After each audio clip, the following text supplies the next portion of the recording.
Ever met someone so off the wall they were outer space odd? My coworker, Mary, is kind of a weirdo. Not your average weirdo, but like a super upgraded ultra rare kind of weirdo. You could just tell just by the way she talked and acted. She and her husband are one of those people who have a ton of adopted kids and are super religious. Not that it's wrong to adopt kids or anything, but they've already adopted 8 kids, and Mary enjoys telling everyone at work about how many kids she's adopted, like she was trying to break a new record or something. So when she decided to adopt yet another kid, this time from Ukraine, everyone heard about it. She went with an older kid because she says it was easier for her and her husband. That was 2 years ago. Since then, Mary has asked me to babysit the boy a couple of times, who I'll call Tony, and it's never been a problem for me because I like kids. I didn't see any glaring problems despite Mary's constant dramatics about how awful the kid was. He seemed to really like being over at my place, maybe because mine was clean and really well kept. Mary's house, for a lack of a better word, was filthy and disgusting. I think sewer rats would prefer to steer clear from that household if they had the choice, and that's putting it nicely. Mary would constantly complain about how much Tony liked it at our house, but I just chalked it up to the kid having a good time. Lately, Mary has been at work, talking to anyone that'll listen about how awful Tony is, how horrible he is to the other kids, and how she's going to get rid of him. She sent out a mass email to everyone in our department, asking if someone wanted to take her kid from her. She calls it rehoming, and that it's okay. I logged onto Facebook today, and it's the same story.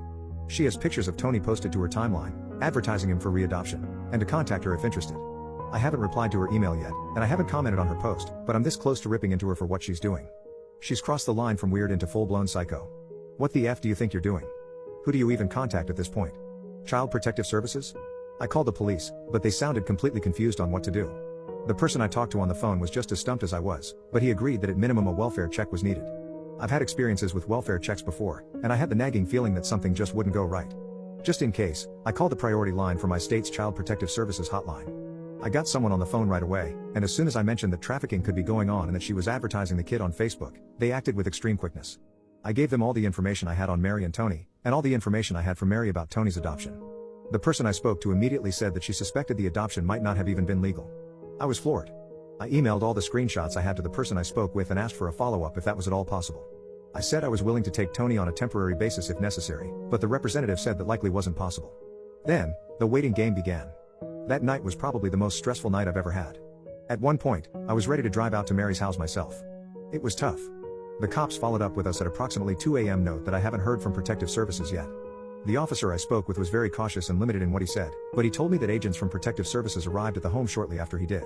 In not so many words, he implied that Mary had been talking to someone about meeting Tony the very next day, and that my suspicions were confirmed. Tony's adoption was not legal. Tony was originally rehomed to Mary and her husband from another state, where placement needed to be approved by a judge.